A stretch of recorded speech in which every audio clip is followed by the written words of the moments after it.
It really is a great honor to be part of this program at Lumen Christi. It really is an extraordinary organization in so many different ways. The founder, or one of the founders of Lumen Christi, Tom Lovergood, was a very good friend of the founder of our Catholic Studies program, Don Brill, and the connections have been very strong. The topic that I have here is the story of Catholic education, renewing our schools, renewing our culture. It's interesting that Catholic education is one of the most important and oldest ministries of the Catholic Church. And like all ministries and every institution, it has to be renewed. It's one reason why we're still talking about it today. But when we understand the story of Catholic education, we can actually begin to see how it's been renewing itself for the last 2,000 years. And it also can tell us about how we can renew Catholic education today. And I do think we are in the midst of a renewal. I think Lumen Christi is part of that renewal, but there's a lot of other things going on as well. Key to this renewal in the history of Catholic education is told, I think, in a threefold pattern: crisis recognition, tradition comprehension, and institutional innovation. Let me say a few words on each. Crisis recognition. Every age is in crisis. For how could it not be? We are a fallen lot. And yet, a lot of us don't see a crisis. And there's lots of reasons for that. But one of it, I think, has to do with this kind of phenomenon of humanity. It's called amnesia. We forget what is most important. And that happens for a lot of different reasons. All of us are usually kind of attentive to the urgent, that many people will say will drive out the important. And instead of kind of attending to the root of things, we tend to spend our time on the secondary dimensions. So this idea of crisis recognition, the factor of this is dependent upon memory. And one of the things we always have to do is to repair our memory.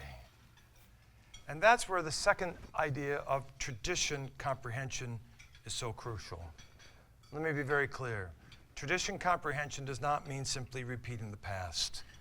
We do not need a form of traditionalism here. We don't do things that are old just because they're old. We do it because they're perennial.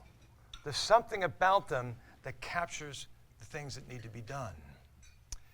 But this brings us to the third element of a pattern renewal, and it's called institutional innovation.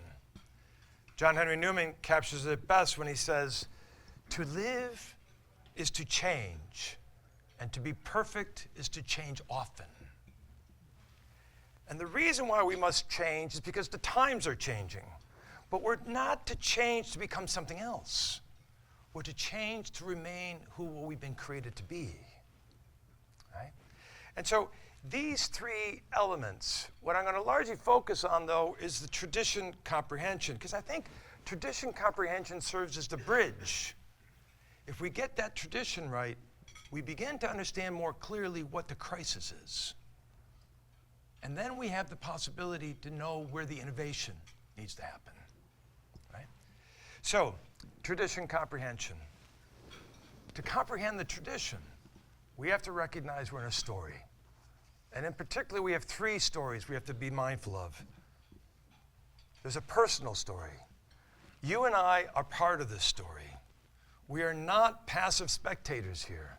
We are active protagonists. Precisely because we should be concerned about Catholic education, and we should be involved in it.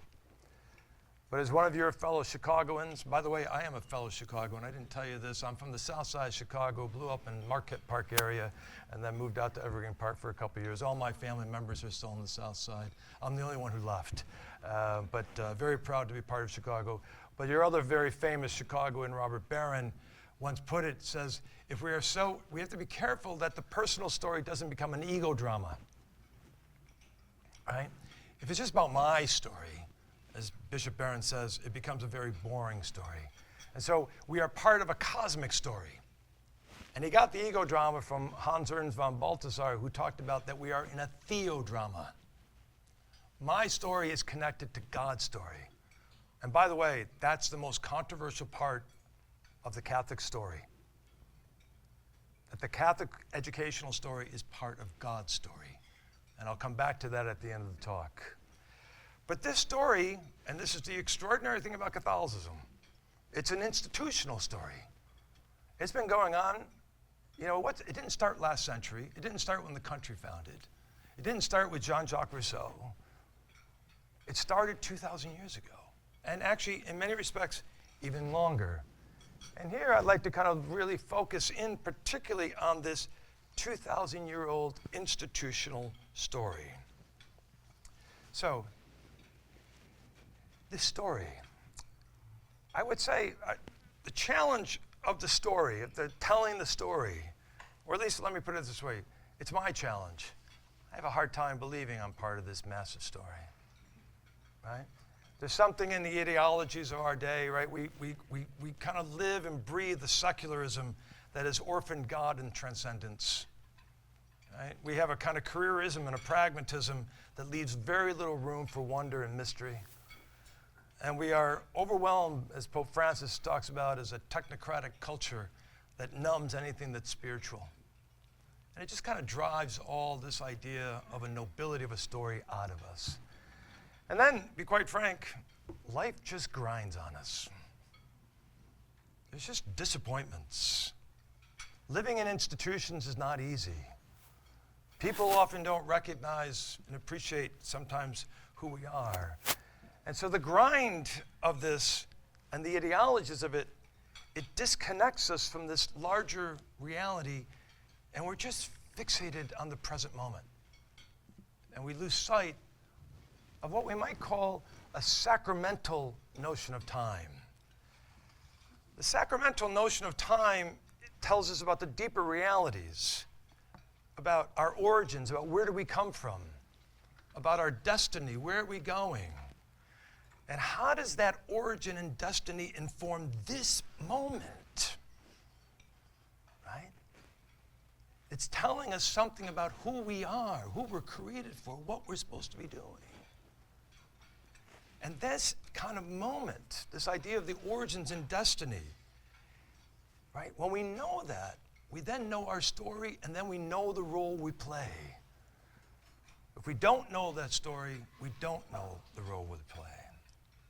And this is precisely why the church holds on to the important role of tradition and story and history, because it's in that where these sacramental moments of meaning and clarity about what this thing is about that we need to take root of.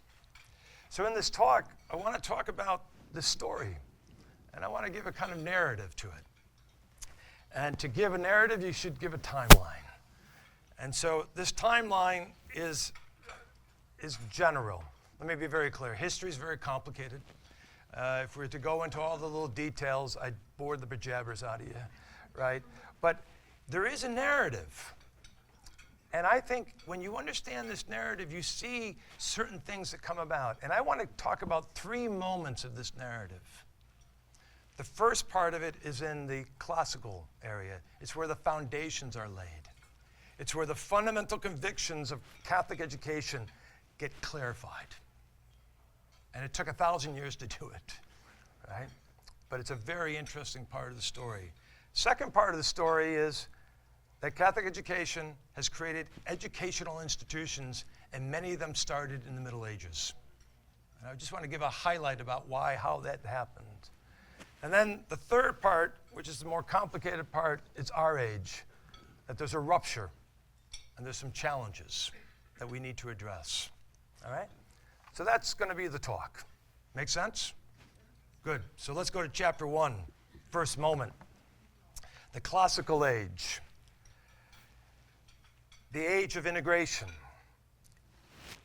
In order to understand the story of Catholic education, if you think about it this way, 2 things come together in a powerful way.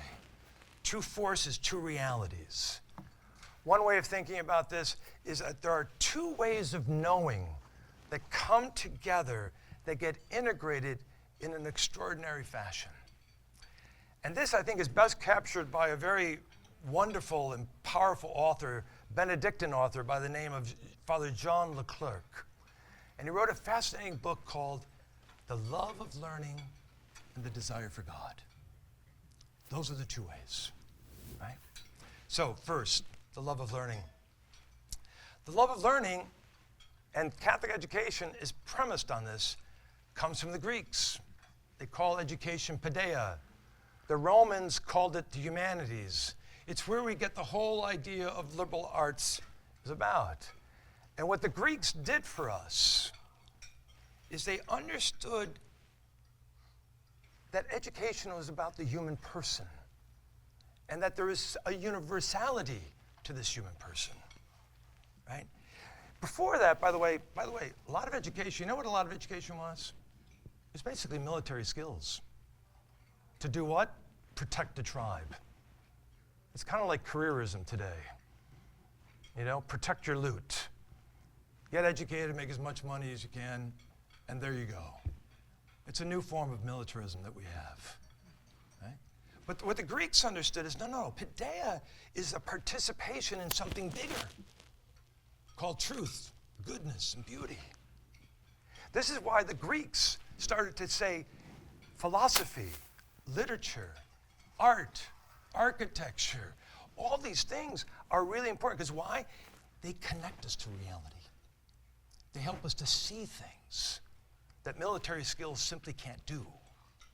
And so this whole tradition starts to generate it. One of the quotes in the little pamphlet is from Einstein, which I think captures it beautifully. He says, the most incomprehensible thing about the universe is that it's comprehensible.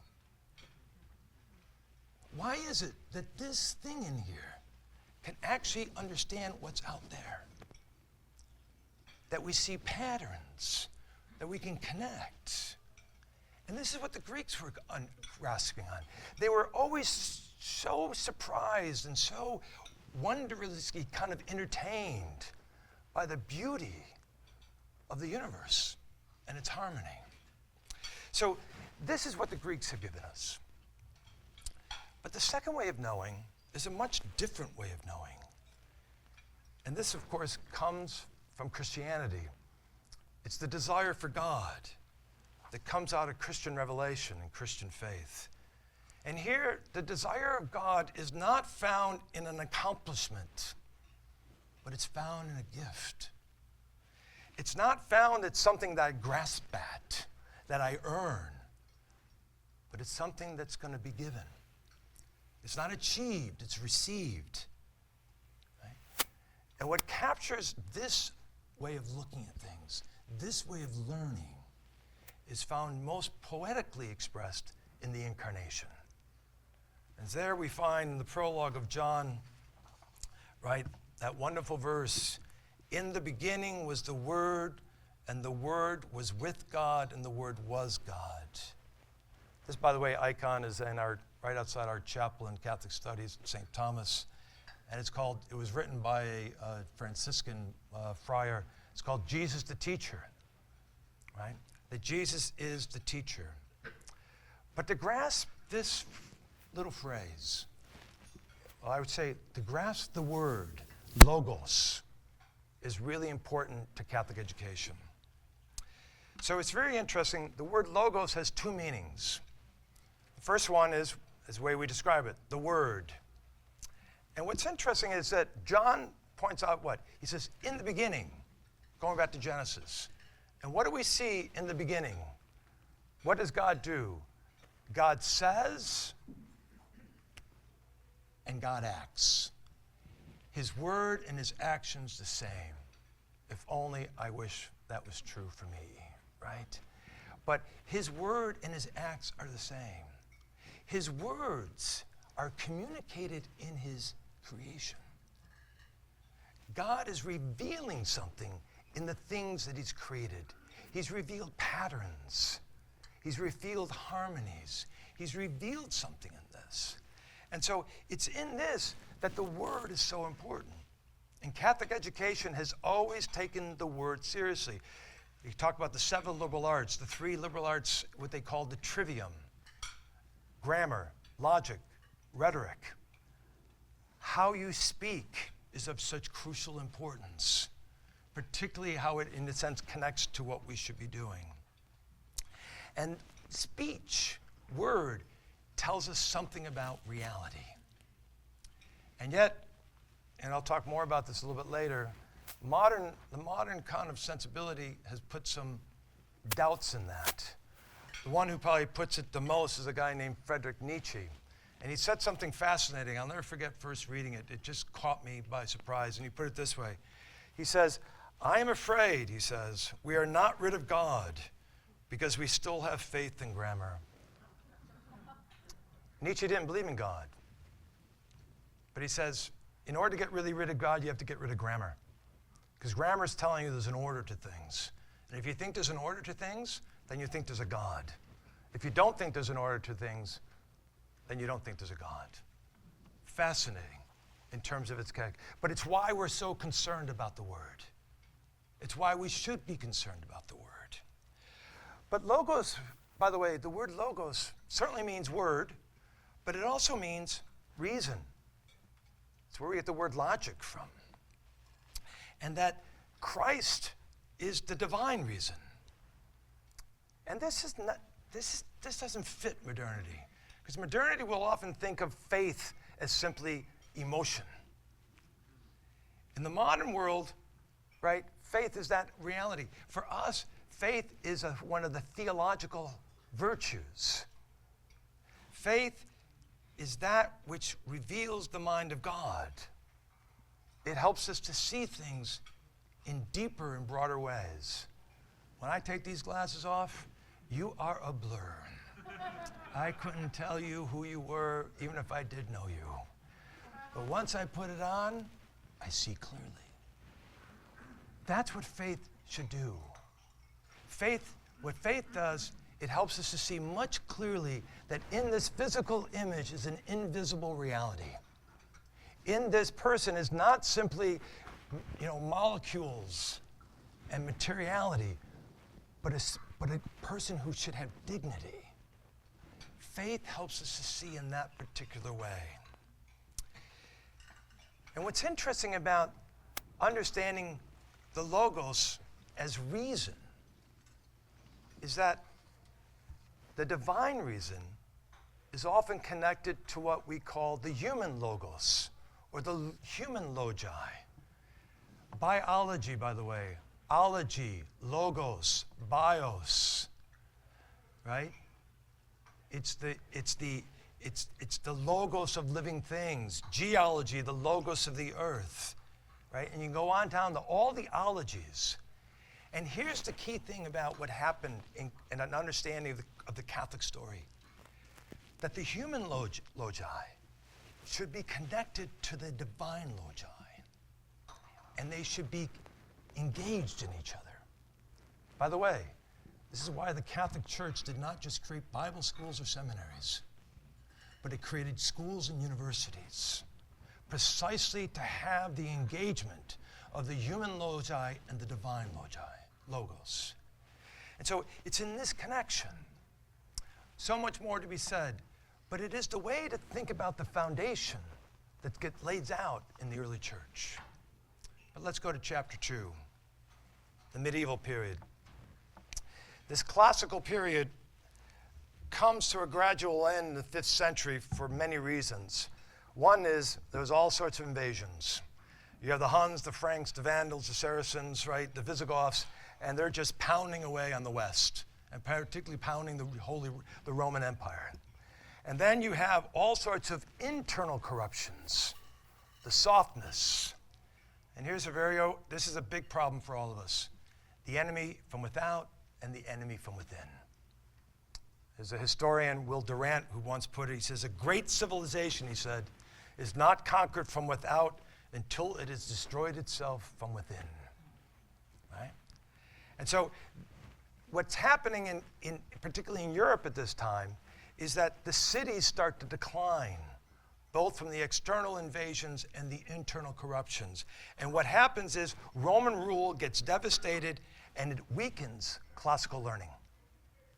So the learning that's happening just declines in all sorts of different ways. Demise of literacy, the loss of skill, the loss of building, trade, markets, everything.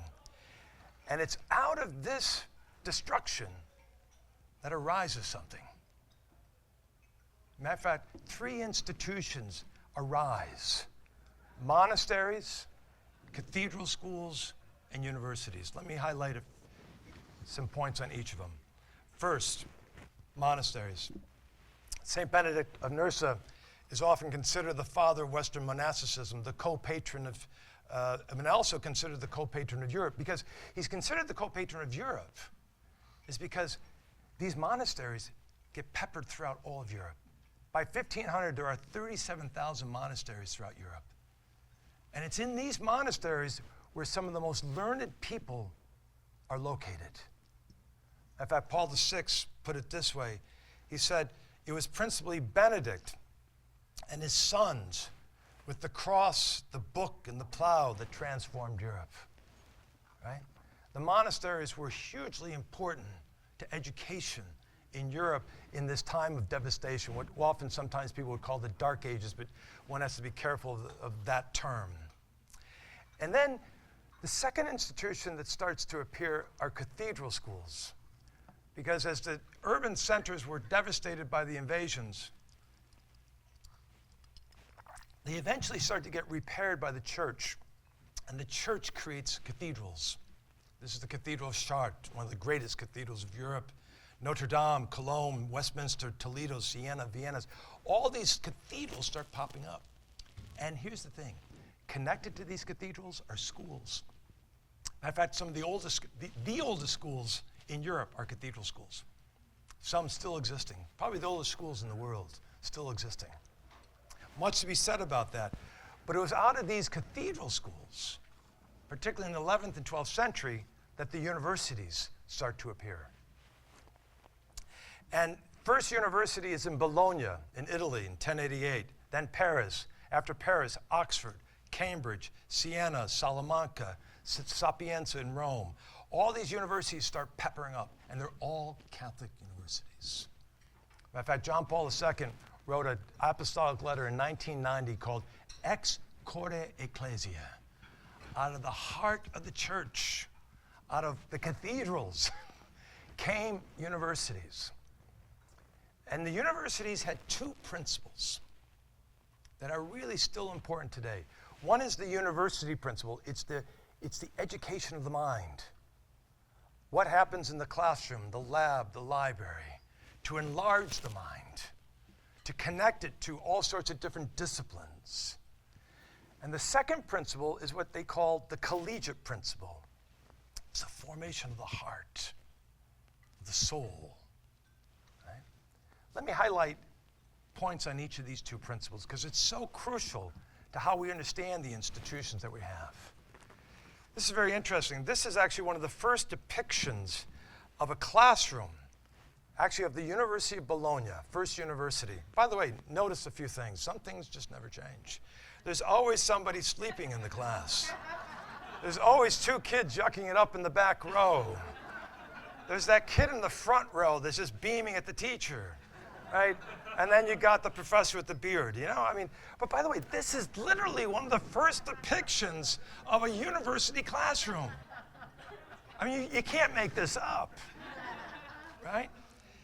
But more seriously, by the way, the medieval university's pedagogical approach was structured in a very interesting way. The lecture was certainly part of it, but when the lecture was given, it was never given for merely assent. It was a prelude to conversation and debate, right? Matter of fact, if you look at St. Thomas Aquinas, the Summa Theologica, it's all questions and answers. It's all it's just kind of dialectic that goes back and forth with each other. By the way, I must say, I wish we could have that in university today. A lot of our students are fearful of it. A lot of them simply don't have questions. And it is a bit of a challenge. But nonetheless, a lot to be said more about that. But the second, by the way, here's the other thing about the university, though. It was never, ever just about the classroom, though. Think about it for one moment, right? Universities were international institutions. Hundreds of people from around Europe would come and descend on a town. By the way, hundreds of 14 to 17-year-olds, unsupervised and all male. That's a lot of testosterone, right? And when they came, they would put to shame anything that we could create in terms of university and the destruction you sometimes find in dorms. And this, by the way, this image is actually an image of one of the most notorious town and gown conflicts in medieval Europe. It happened on February 10th, the feast of Saint Scholastica. Is called the Saint Scholastica Riot in 1355 in Oxford. Here's what happened. Two students walk into a pub, no drinking age. They get some wine, the wine's bad, and they feeling, okay, here's the exploitation of us again by the townies. And they get into a fight, and eventually the wine goes into the pub owner's face, who happened to be the mayor of Oxford, and a fight breaks out. The fight turns into a riot and a brawl. It goes on for 3 days. And you know what the end of it was? 93 people were dead. 30 town folks and 63 students, or 63, not just students, also faculty, were killed. Matter of fact, this was happening so often. It was one of the reasons why the University of Cambridge came out is that people said Oxford is no longer safe, and they went to Cambridge. It's often why Cambridge got started, because people left Oxford to go to Cambridge, right? This kind of challenge is out there. Now, we don't have that anymore, but we have this, right? We may not have physical death, we have moral and spiritual death. We have universities that have capitulated to the sexual revolution, decimating the goods of marriage for simply consent and safety. We have too many students who simply dull their minds with weed and alcohol and soul-numbing entertainment, that they just have no sense of the cosmos. And it's also making this generation one of the most depressed and anxious generation in recorded history. What this all tells us, and what the medieval period was trying to get to, and they didn't always do it as good as that anybody else, is that the intellectual life has to be connected to the moral and spiritual life. They cannot be separated. They go together. And if you separate them, you create chaos. This is the insight of the story of Catholic education. So, more to be said on the medieval period, but let's go to the third section, the modern era. And this is the most complex area, and in many respects the most difficult to talk about. Although I want to be really clear, I love the modern era. I do not want to go back to any other modern era. I love what we have, the science and technology, the health and medicine, the economic democracy, economic development, political democracy, and all of that came out of Christianity. Right? But something has happened in the modern era, that there has been a conflict, a rupture with Christianity over the question of education. In many respects, it exploded onto the scene through the French Revolution. The French Revolution, by the way, was very different than the American Revolution. The American Revolution was a political revolution. We just want to get rid of a king. The French Revolution was a cultural revolution and a political revolution. And they wanted to get rid of the culture. In fact, the French wanted to start history all over again. 1792 was going to be year one, because that's when real history begins, because the French has had their revolution. And they also wanted to get rid of the church. This piece of work, this art, is where churches across France were desecrated and turned so-called temples, the church, into temples of what they call reason. This painting is often captured by the goddess of reason. In 1793, it was the entering of the Cathedral of Notre Dame in Paris. By the way, of dethroning Christ for reason. By the way, notice where the woman's foot is. Right? That's the dethronement that the French understood about what should happen. And this elimination of this kind of goddess of reason led to all the closures of all the Catholic schools. The greatest, the University of Paris, but all the Christian Brothers schools were also closed when Napoleon allowed for the reopening of them. But it had devastating dimensions.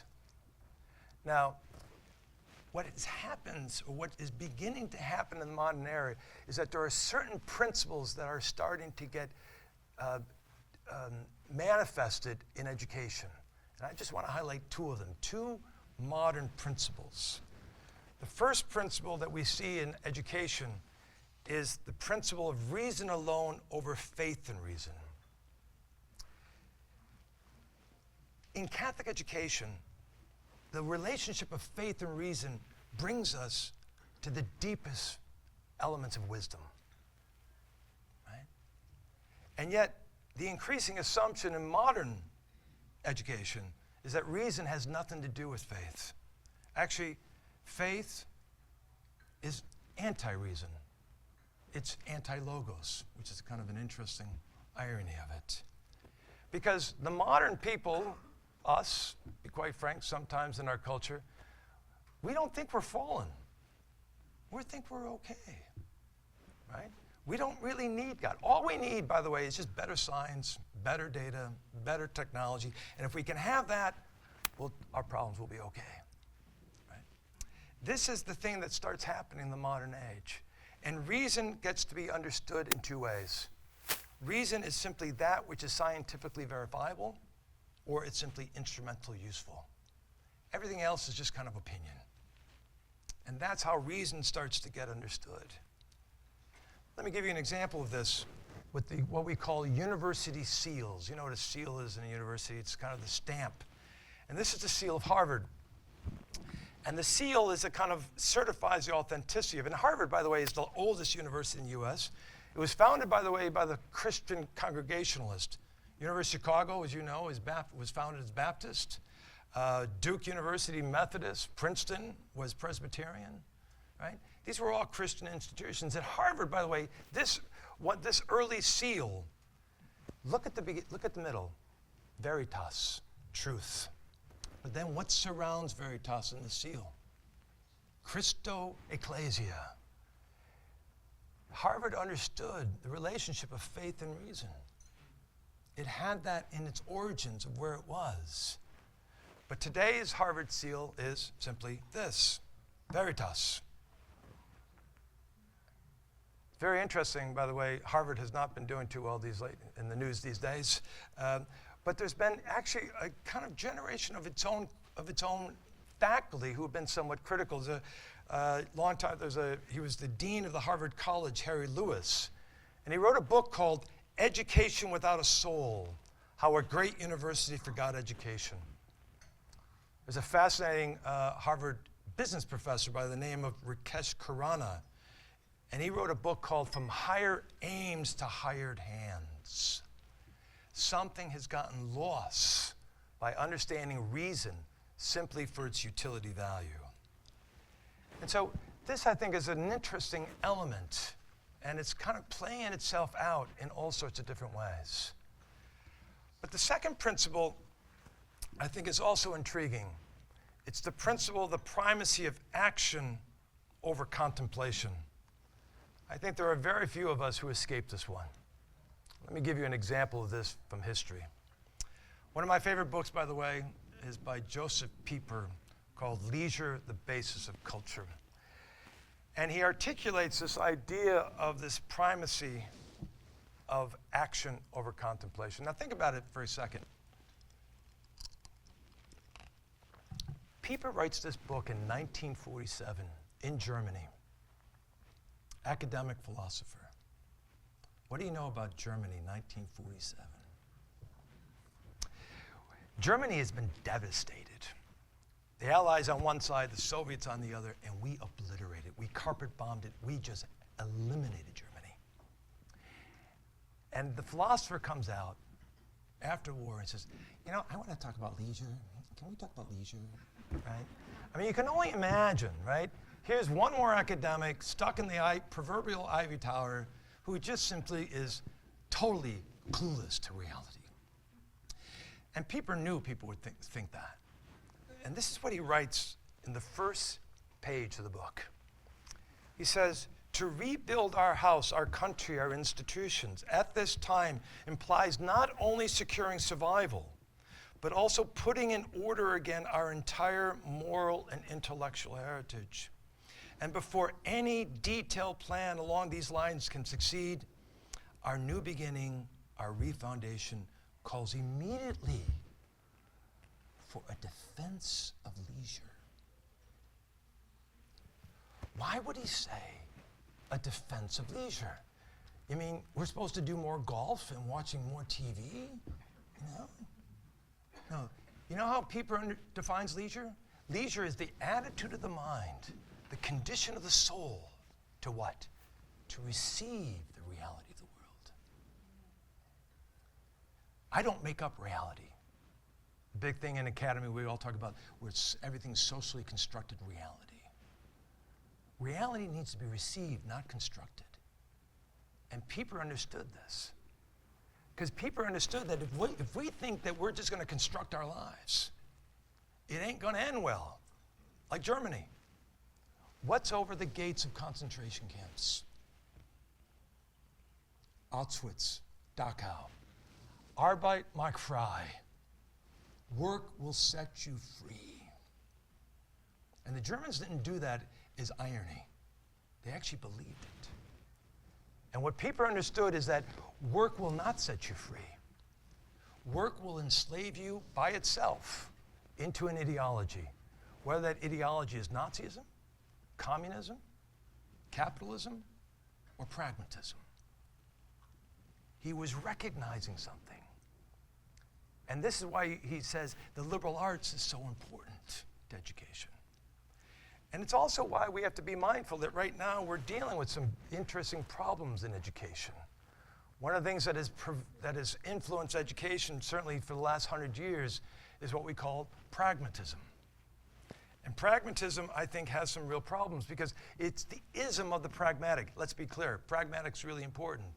But the ism means that we discount anything that's philosophical or theological as useless.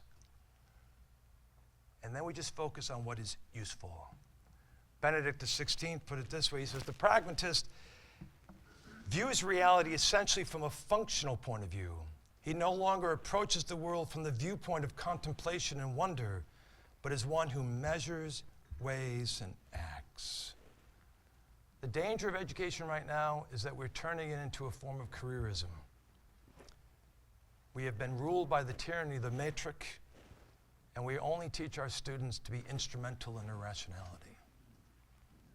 Because we've fixated on the active and we've lost sight of the contemplative. Again, let me be very clear. I taught in a business school for 20 years. Instrumental rationality is very important. Reason's very important. Careers are very important. I do not want my kids living back in my basement. I want them out there. Get a good career, get a good profession. But they are not primary in an education. They're important, but there's something that has to order it. And here's the punchline. The punchline is this.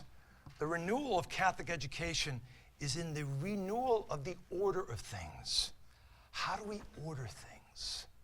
C.S. Lewis puts it beautifully in one of his essays. He says, first things first, second things second. And too often we've reversed it. And so let me conclude about what we mean by these first things in the renewal of Catholic education.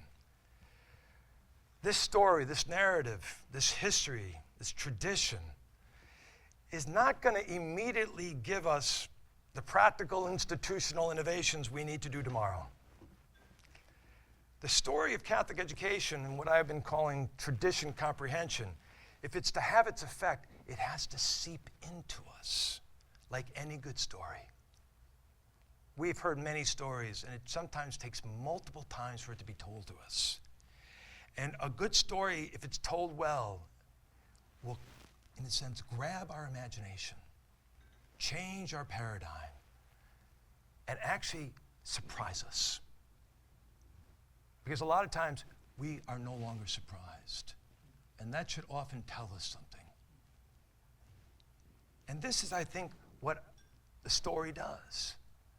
And the other thing I think the story does, and the reason why it can give us these things, it gives us roots. We need roots. Because it's in these roots that we can have a common vision, which will then allow us to inform the practical institutional innovations we have to do to change our schools. And it's on these roots that I'll simply conclude. There's a woman named Simone Weil. Simone Weil was a Jewish woman, very interested in Catholicism. I don't think she ever did convert to Catholicism, but she was in the French resistance in World War II.